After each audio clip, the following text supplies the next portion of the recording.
Ուրեմն վերջի երկու օրը ինչ տեսանք մենք սիրելի հայրենակիցներ։ Մենք տեսանք, որ մեր երկրի գերագույն գլխավոր մանկամիտը, որը վերջի 2.5 տարվա ընթացքում բազմաթիվ անգամներ կարևոր պոստերի նշանակել է մսուր մանկապարտեզային տարիքի երեխաներին, հիմա էլ ոստիկանության շարքեր է ընդունել Չերեպաշկա նինդզյաներին։ Ու երեք Չերեպաշկա նինդզյաները բոլորից ջարդելով ինչով տեղ էին տանում։ Նիկոլ, արի տորին են ընդունի ոստիկանության շարքեր, թող կայծակներով սկսի մտնել։ Թող կայծակներով խփի, որովհետև դու ես երկրի համել գերագույն գլխավոր էլեկտրիկն ես երևի։ Հիմա 2.5 տարի մեր երկիրը այս մարդը պահել է ստի ու կեղծիկի մեջ։ 2.5 տարի, ինչ խոսել է սուտ է եղել, կեղծել է ամեն բան, ու այդ ամեն ինչի վերջնա արդյունքը, հանրագումարը, մենք տեսանք 44 օրյա պատերազմի ընթացքում, երբես ամեն օր ասում էին, որ հաղթելու ենք, բայց մի գիշերվա մեկ, թաքուն ստորագրվեց հայոց պատմության մեջ ամենախայտարակ կապիտուլյացիոն պայմանագիրը։ Դա խայտարակություն է։ Ու այն մարդը, որը այդ կապիտուլյացիոն պայմանագիրը ստորագրել է, հիմա ասում է, որ 6 ամիս ժամանակ տակ, լուրջ եմ ասում, սաղ լավ կլինի։ Արդյոք մենք վստահում ենք Փաշինյան դավաճանին։ Արդյոք մենք համարում ենք իրեն ադեկվատ ղեկավար։ Ուզում ենք մենք մեր երեխաների բախտ ու ճակատագիրը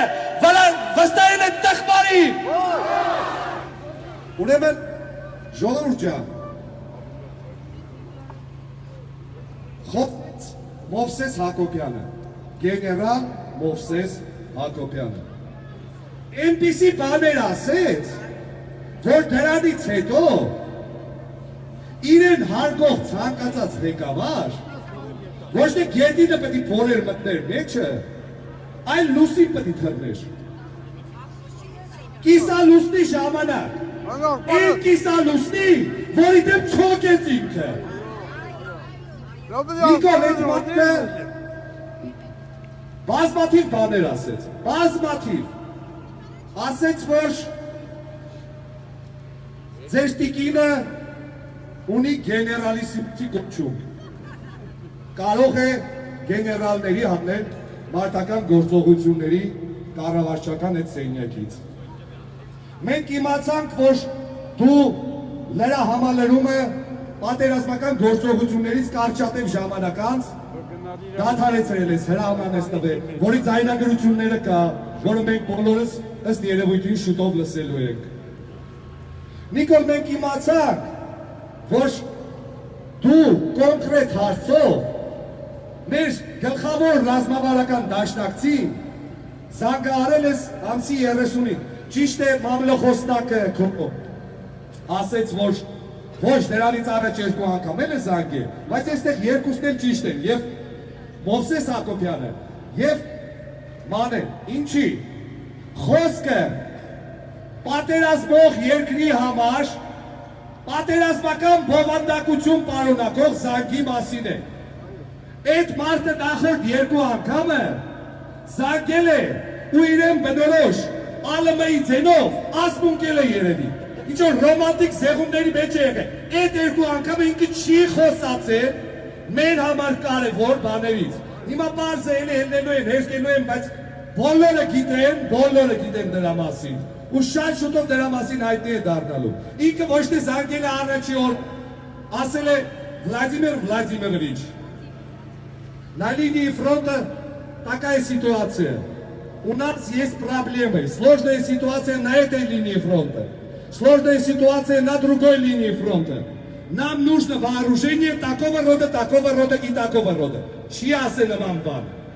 Այդ մարդը զանգեք, չգիտեմ, երես սեր է բացատրվել, իրա ջարդու փշուր եղած ռուսերենով սկզբից խոսել է, հետո փոխել է, չգիտեմ, զանգի ասել է երևի, Վլադիմիր, это Никол Безимниш։ Չգիտեմ, какой Никол, ну, это, к сожалению, день рождения, осложнение, продолжение нарушения. Հետո էլի չէ, տեխնիկոլ էլին, բանը քայլալա ձերքդ վերև դուխով։ Նետի դուխով կա, սետ ամպուշ բաներ է խոսացել։ Փոխանակ զանգի իր երկրի համար, փաստորեն իր երկրի անվտանգության միակ երաշխավորին հենց առաջին օրը խտրի այնպիսի ռազմական տեխնիկա, որը շատ պետք է, զանգի ինքսիմին չերա դուրս տվել։ Այս ամբողջ ընթացքում մեզ բոլորիս անդադար ասվել է, որ մենք ունենք փայլուն հարաբերություններ մեր ռազմավարական դաշնակցի հետ։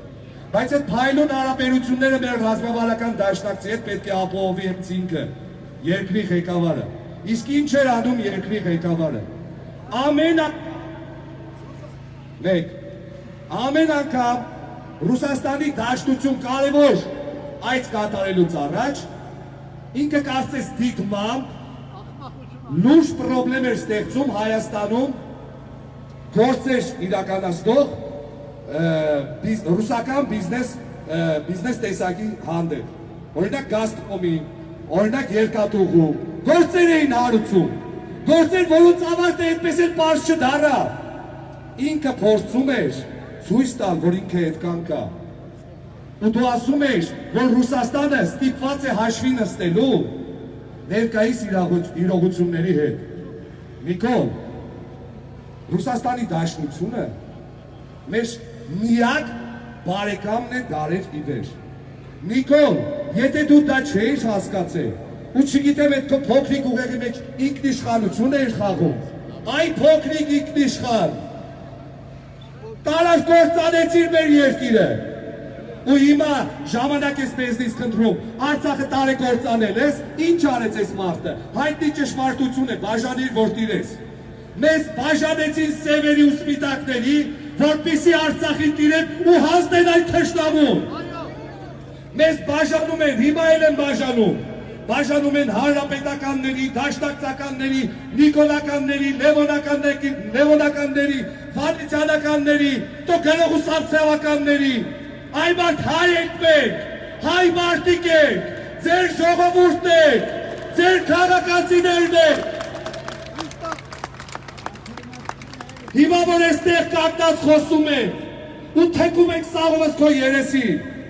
ուրեմն ինչ-որ բանական եք, մեր երկիրը չի կարող այլևս հանդուրժել Փաշինյան Նիկոլ ղեկավարին, ուղղակի չի կարող։ Ուզում եք, որ դա ներկայացնի մեր շահերը։ Կարող է արդյոք այդ մարդը ապահովել մեր երկրի անվտանգությունը։ Ինչ ասես խապեց, էլ տնտեսական հեղափոխություն, էլ գաղթ, էլ միլիարդավոր դոլարների ներդրում, ու ամբողջ խնդիրը գիտեք որն է, տեսեք պարզ օրինակ բերեմ։ Կապ չունի դու ինչ լոզունգներով ես եկել հասել իշխանության։ Եթե դու արդեն մտել ես այդ սենյակ, դու այնքան խելք պետք է ունենաս, որ կարողանաս պարզես քո երկրի առաջնահերթությունը որն է։ Դու պետք է հասկանայր, որ քո երկրի առաջնահերթությունը Արցախի հարցն է։ Ոչ թե մարդկանց ամեն առավոտ սներ, ոչ, մինչև ազգային ժողովում չունենան մեծամասնություն միլիարդավոր դոլարների ներդրում չի լինելու։ Մինչև սահմանադրական դատարանում չլինի նոր դատավոր ներգաղթ չի լինելու։ Այդ ամեն ինչը ասելուց առաջ, եթե դու ամեն օր դրա փոխարեն ասեի ժողովուրդ ջան, մինչև Արցախի հարցը չլուծենք, մինչև 10-15 տարվա կտրվածքով խաղաղություն չհաստատվի, то ոչ միլիարդավոր դոլարների ներդրում է լինելու, ոչ ներգաղթ է լինելու, ոչ տնտեսական հեղափոխություն է լինելու, ոչ գլխուսեր ցավ է լինելու։ Իսկ դու դա չես արել։ Ժողովուրդ ոչ մեկ, ինչքան է ինչ-որ մի հատ շենք իրա դուրը գա, ոչ մեկ այդ շենքում տուն չի առնելու, եթե իմանա, որ այդ տան 3 հարևաններ ամեն օր իրար հետ կռվում են, ամեն օր, ոչ մեկ իրա տունը չի վերանորոգելու, եթե իմանա, որ ամեն օր վերևի հարևանը ջուր է թողնելու, կողքի հարևանն է կվալտով պատին է խփելու, մինչև դու չկարգավորեիր քո այդ ոչ ու բարով ողեր իմ հարևանների հետ հարաբերությունները, դու չէիր կարողանալու այս ազգի համար կետ մի լավ բան աներ, և այդպես էլ եղավ, ոչ մի լավ բան դու ես ազգի համար չես արել, միայն սուտն է եղել քո խաղաքարտը, միայն դավաճանությունն է եղել քո խաղաքարտը, միայն կեղծիքն է եղել քո խաղաքարտը, պատրաստ ենք արդյոք, որ Փաշինյան Նիկոլը շարունակի համարվել մեր գերագույն գլխավոր հրամանատարը։ Պահանջում ենք այսօր արդյոք Փաշինյան Նիկոլի հրաժարականը։ Փաշինյան Նիկոլ, անընդհատ քո պատգամավոր եղած ժամանակահատվածում և հետո էլ 2018 թվականի հանրահավաքների ժամանակ դու խոսում էիր ինչ-որ մարդկանց, ինչ-որ քաղաքական գործիչների պատմության աղբամանը նետելու մասին։ Գիտես, ցավն է, որ հայ ազգը տարիներ քո կառավարման ժամանակահատվածը հենց այդպես անվանելու է, պատմության աղբաման։ Այս սա այդ պատմության աղբամանն է։ Պատմության աղբամանում մենք պետք է շպրտենք քո հայկական ժամանակ հայկային թերթը։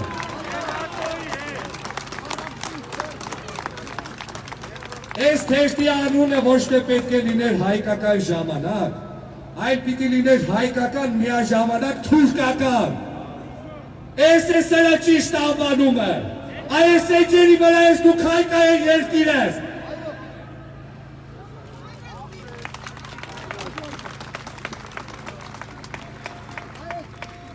Սա քո ոչ ու բարով գիրքն է, կոչվում է երկրի հակառակ կողմը։ Այս պարզվեց, որ պիտի կոչվեր երկրի անառակ կողմը, որովհետև քո անբարոյականությունով պղծեցին ես երկրի բոլոր կին ավանդույթները ստոր։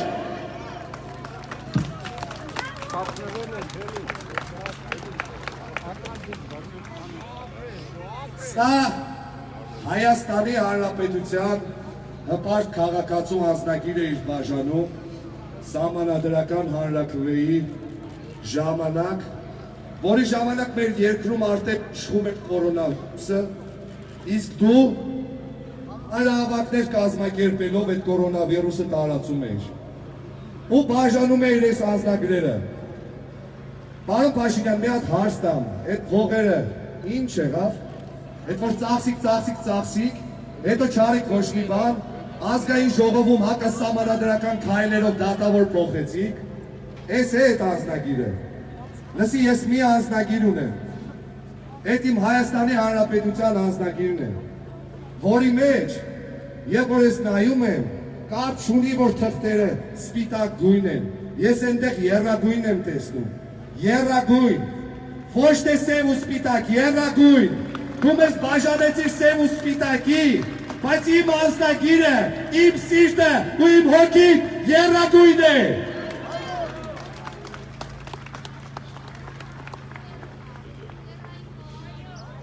Սա իմ քայլը դաշինքի նախընտրական ինչ-որ ծրագրից հատվածները։ Հիշում եք գերագույն գլխավոր հիստերիկը, երբ որ ազգային ժողովում ներկայացնում էր իր ծրագիրը, ու խելացի մարդիկ իրեն հարցնում էին այդ տղա, ոչ մի հատ թիվ չկա քո ծրագրի մեջ, ոչ մի ժամկետ նշած չի, ինքը հիսատ պռատ իրա ձենով, ասում էր, հիմա ասեմ թվերը, կոռուպցիան զերո է լինելու, չգիտեմ ինչը զերո է լինելու, պարզվեց, մեր երկրի ղեկավարը հետ ասում էր, որտև ինքն էլ է զերո, ու այդ մարդը մեր երկրում ամեն ինչը դարձել են զերո, բանակը դարձել են զերո, արժանապատվությունը դարձել են զերո, մեր ազգային պատկանելությունն է հիմա փորձում չրջի,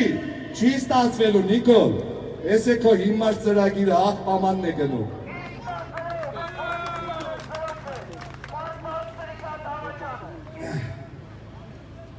Եվ ամենակարևորը 88 անցակից 88 պատգամավոր ովքեր իրենց լռությամբ, երկուսին հանած, իրենց լռությամբ համաձայնվում են այն ամեն ինչի հետ, ինչ կատարվում է այսօր մեր երկրում։ Ես առաջին հանրահավաքին, որին մասնակցել եմ, անկեղծ ասել եմ ինչ են մտածում բոլոր նախագահների մասին։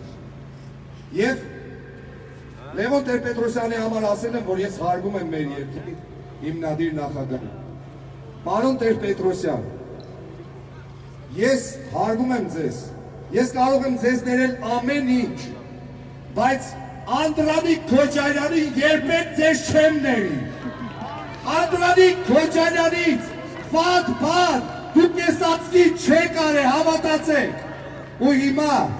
Անդրանիկ Քոչարյանը գնում է պատմության, աղբաման։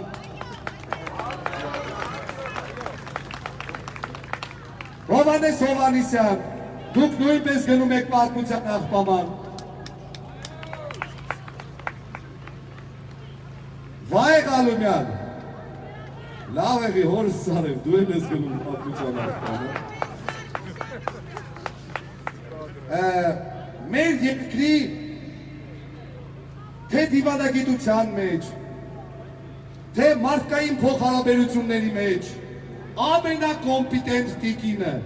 Էնա Նազարյանը նույնպես գնում է պատմության աղբաման մեջ։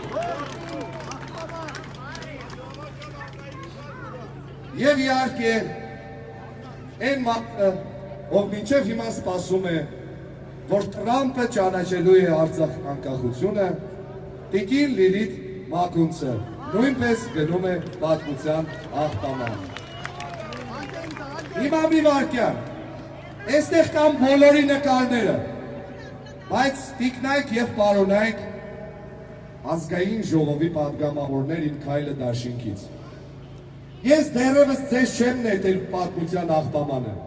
որովհետև դուք ունեք դեռևս շանս դուրս գալու ես խայտարակությունից, դուրս գալու ես խայտարակ թատերական ներկայացումից, որը տանելու է մեր երկիրը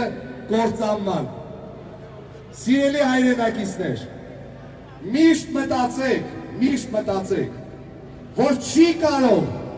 իրենից բան չներկայացնող մի ոչնչություն,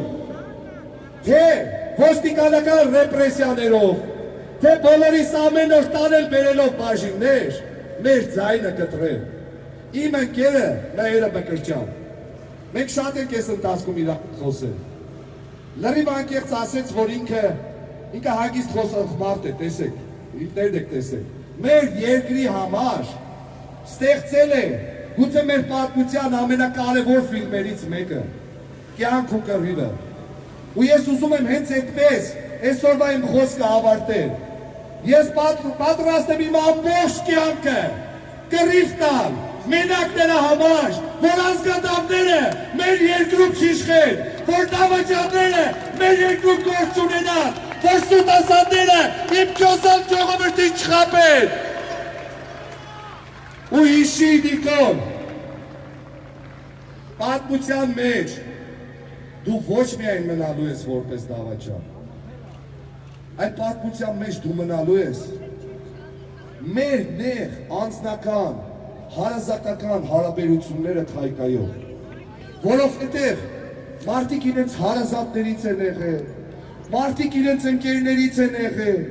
իրարից յան են տվեք հո բարբարով, քո լեզվով ասած, որովհետև դու փնջացրել ես մարդկանց կյանքը,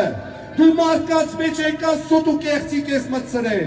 որ հորեղբոր տղաներ իրար հետ չեն խոսում, որ ընկերներ 100 տարվա իրար հետ չեն խոսում, այ մենակ այդ, որ ես ընկեր եմ ունեցել, որը մի տարի մեջ չի խոսել, մանկությանս ընկերն է եղել, մենակ նրա համար, որ կույնի պես հավատացել է քո պես դեպիլի,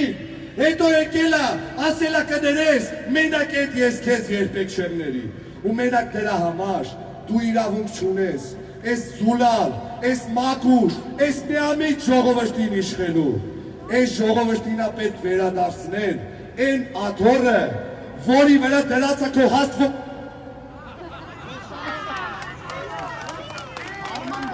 Նիկոլ Դավաճան, Նիկոլ Դավաճան